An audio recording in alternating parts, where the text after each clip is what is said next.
بسم اللہ الرحمن الرحیم۔ ایک بستی کے لوگ جھوٹ بولنے اور جھوٹی گواہی دینے کے لیے بہت مشہور تھے۔ اس بستی کے ایک مرد عورت نے خفیہ طور پر نکاح کر لیا۔ نکاح یقیناً شریعت کے مطابق تھا۔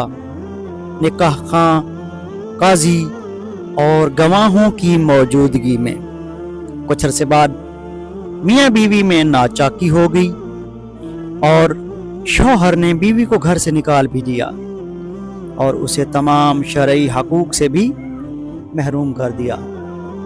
خاتون شہر کے قاضی کے پاس مقدمہ لے کر گئی اور بتایا کہ شوہر نے گھر سے نکال دیا ہے۔ قاضی نے کہا، تمہارے اس نکاح کی تو کسی کو خبر ہی نہیں۔ خاتون نے کہا کہ جناب، ہمارا نکاح عین شریعت کے مطابق ہوا تھا۔ قاضی نے پوچھا، کوئی گواہ ہے؟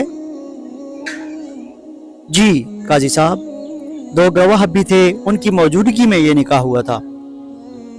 قاضی صاحب نے شوہر اور گواہوں کو طلب کیا، مگر انہوں نے بھری عدالت میں خاتون کو پہچاننے اور نکاح سے صاف انکار کر دیا اور بیک زبان کہا کہ ہم تو آج سے پہلے اس خاتون کو ملے ہی نہیں اور کبھی اس کو دیکھا ہی نہیں۔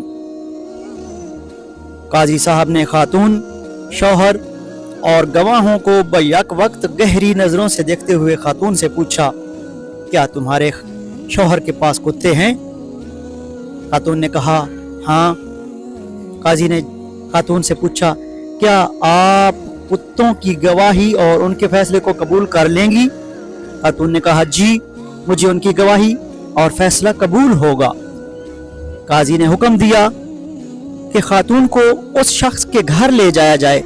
اگر وہ کتے اس خاتون کو دیکھ کر بھونکنے لگیں تو یہ عورت جھوٹی ہے، اور اگر وہ کتے خاتون کو دیکھ کر گھر کا فرد سمجھ کر خوش ہوں اور اس کا استقبال کریں تو خاتون کا دعویٰ درست اور شوہر اور گواہ جھوٹے ہیں اور یہ خاتون گھر کی مالکن ہے۔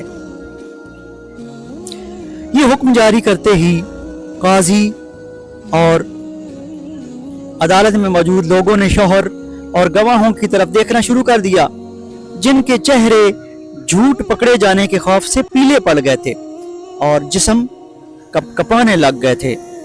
فیصلہ تو ہو چکا تھا کہ کون سچا اور کون جھوٹا ہے۔